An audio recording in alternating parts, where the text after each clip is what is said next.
Hello दोस्तों, नमः शिवाय। दोस्तों, माघ की पूर्णिमा आने वाली है 2024 में। माघ की पूर्णिमा 23 तारीख शुक्रवार की पड़ रही है। ये व्रत जो इस दिन जो है आप व्रत रखेंगे 23 तारीख शुक्रवार को, और 24 तारीख शनिवार को जो पड़ रही है वो है दान पुण्य की। यानी कि पूर्णिमा 2 दिन मनाई जाएगी। व्रत वाली 23 तारीख शुक्रवार को और दान पुण्य की पूर्णिमा जो है वो 24 तारीख शनिवार को मनाई जाएगी। आपको बहुत बहुत शुभकामनाएं और बधाई।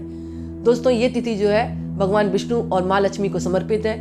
इस दिन विधिवत स्नान करें, पवित्र नदियों में स्नान करें और स्नान करने के बाद सूर्य भगवान को अर्घ्य दें, अपने पितरों का ध्यान करें और विधिवत भगवान विष्णु और लक्ष्मी की पूजा करें। ऐसा कहा जाता है अगर पूरे महीने स्नान नहीं किया और माघ की पूर्णिमा पर कोई व्यक्ति स्नान करता है तो मृत्यु के बाद उसको मोक्ष की प्राप्ति होती है और पूरे महीने का फल मिल जाता है। दोस्तों, चंद्रमा जो होता है ना वो माघ नक्षत्र में होता है, इसलिए इसको माघ मास कहते हैं। और इस महीने में जो सिंह राशि में चंद्रमा होता है तो ये ज़्यादा पुण्यदायक होता है। ऐसा कहा जाता है कि पूर्णिमा तिथि के जो स्वामी है वो चंद्रमा है, इसलिए ध्यान, तप, दान का भी विशेष महत्व है। और ये भी कहा जाता है कि भगवान विष्णु जो है पूरे महीने गंगा नदी में निवास करते हैं, इसीलिए कहा जाता है कि जो है पवित्र नदियों में स्नान करें, इससे अनंत गुना फल की प्राप्ति होती है।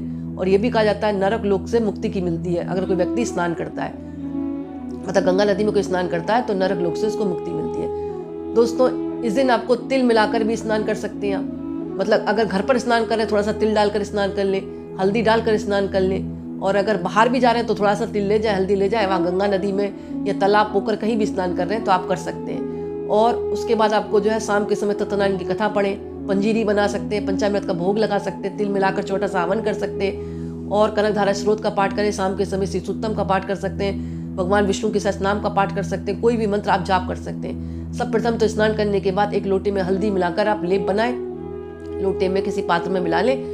और लेप बनाने के बाद आपको क्या करना, मुख्य द्वार पर एक स्वस्तिक बना दें और लक्ष्मी माँ की चरण पादुका बनाए, ये भाव करते हो कि माँ लक्ष्मी हमारे घर स्थायी रूप में निवास कर रही हैं और आ रही हैं। और आम का तोरण लगाएं और विधिवत शाम के समय कोई भी मंत्र का जाप करते हुए, लक्ष्मी चालीसा पढ़ते हुए आप आरती करें। और दोस्तों, इस दिन जो है पीपल के पेड़ की भी पूजा करें आप, क्योंकि पीपल में भी माँ लक्ष्मी का निवास होता है। एक लोटे में जल भरें, दूध डालें और बताशा डालकर पीपल की जड़ों में चढ़ाएं। परिक्रमा करें, पीला धागा बांधते हुए अपनी मनोकामना बोले। 5 तरह के फल पीपल की जड़ों में रखें। और बरगद में भी आप पेड़ चढ़ा सकते हैं, बरगद के पेड़ में भी आप जल चढ़ा सकते हैं। और जल चढ़ाने के बाद जो मिट्टी गीली होती है ना उसका तिलक अपने माथे पे लगाएं, इससे भी आपको पूर्णिमा तिथि का फल प्राप्त होता है। तुलसी माँ की पूजा करें, दिया जलाएं शाम के समय, उनको भी सींचे हल्दी के पानी से।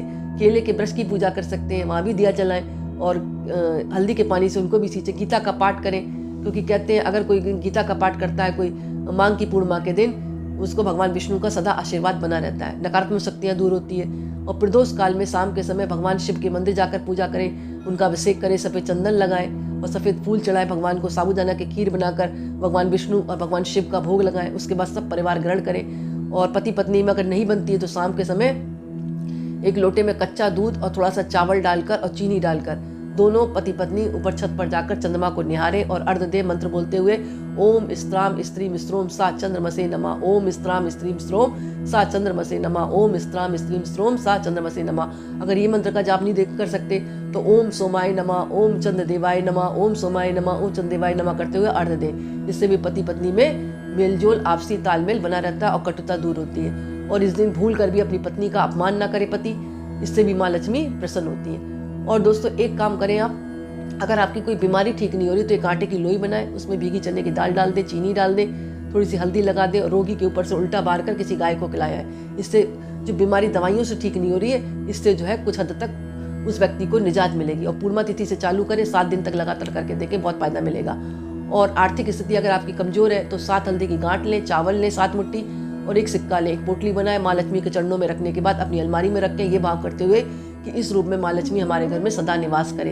फिजूल खर्ची बहुत बढ़ गई, चांदी की डब्बी लाए, काली हल्दी रख के उसमें नाग केसर डालें, सिंदूर डालकर माँ के आगे रखकर वहाँ से प्रार्थना करके कि हे माँ, इस डब्बी के रूप में आप हमारे घर में सदा विराजे और हमारी फिजूल खर्ची को रोके। और बाद में आपको इसको अलमारी की तिजोरी में रख देना है, लाल कपड़े या पीले कपड़े में बांधकर। दोस्तों, इस दिन हो सके तो पीले वस्त्र पहने, पुरुष वर्ग पीले वस्त्र पहने, स्त्री जो है पीले और लाल भी पहन सकती है, गुलाबी वस्त्र भी पहन सकती है, क्योंकि माँ को ये अत्यंत प्रिय है। और गुलाब के फूलों की माला भी माँ को अर्पण कर सकते हैं, भगवान को पीले फूल अर्पण कर सकते हैं, कमल के पुष्प भगवान को अर्पण कर सकते हैं, क्योंकि माँ लक्ष्मी को अत्यंत प्रिय है। कमल गट्टे की माला से माँ लक्ष्मी का जाप करें और तुलसी की माला से भगवान विष्णु की किसी भी मंत्र का जाप कर सकते हैं, विष्णु चालीसा पढ़ सकते हैं, लक्ष्मी चालीसा पढ़ सकते हैं। और दोस्तों, इस दिन एक काम करें, किसी की निंदा ना करें, गलत शब्दों का प्रयोग ना करें, अगर व्रत रख रहे हैं तो भी और नहीं भी कर रहे हैं तो भी। बाल और नाखून ना काटें, काले वस्त्र ना पहने, नकारात्मक शक्तियाँ प्रवेश कर जाती है, इसलिए कहा जाता है काले वस्त्र ना पहने। अपमान ना करें, देर तक ना सोएं, लड़ाई झगड़ा किसी से ना करें, तामसिक चीज़ों का उपयोग ना करें, शराब मदिरा इसका भी प्रयोग ना करें।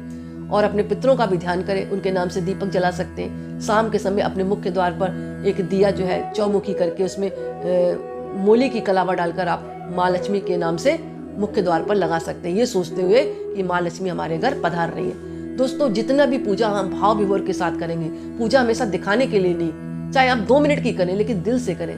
आप अगर दिल से करेंगे, कुछ भी अर्पण कर देंगे, भगवान विष्णु और माँ लक्ष्मी आपकी वो पूजा को स्वीकार कर लेंगे। कोई भी पूजा दिखावे के लिए ना करें।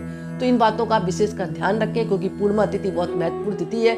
ये इस समय क्या होता है, जो पूर्णिमा का जो समय होता है ना, बहुत पवित्र समय बताया गया, क्योंकि पूरा महीना निकल जाता है और चंद्रमा अपने पूरी गोल ललिमा लेकर 16 कलाओं के साथ मौजूद होता है। तो इस समय अगर कोई भी पूजा करते हैं तो पूरी होती है। एक तरह से जो है एक मतलब सिद्ध मुहूर्त कहा गया है। इसलिए पूर्णिमा तिथि पर आप छत्र पर जाकर खीर भी बनाकर भगवान विष्णु लक्ष्मी को भोग लगाकर पति पत्नी साथ खाते हैं और बच्चों को भी देते हैं। तो इससे भी संतान सुख की प्राप्ति होती है, संतान की जो इच्छाएं हैं वो भी मतलब अच्छी होती है, संतान का पढ़ने में भी मन लगता है और घर में एक सुखद वातावरण बना रहता है। तो दोस्तों, ये काम तो आप करें ही करें। लक्ष्मी चालीसा का पाठ कर सकते हैं, कोई भी पूजा है भाव विभोर के साथ करें। और अगर आपकी जन्म कुंडली में 9 ग्रहों की स्थिति ठीक नहीं चल रही है, जैसे सूर्य के कारण आपको अपयश मिल रहा है, बहुत आप काम अच्छा कर रहे हैं लेकिन आपको मान सम्मान नहीं मिल रहा, तो गेहूं और गुड़ का दान कर दें। चंद्रमा की स्थिति ठीक नहीं है, मन में विकार पैदा हो रहे हैं, मन अशांत रहता है, तो जल मिश्री दूध का दान करें।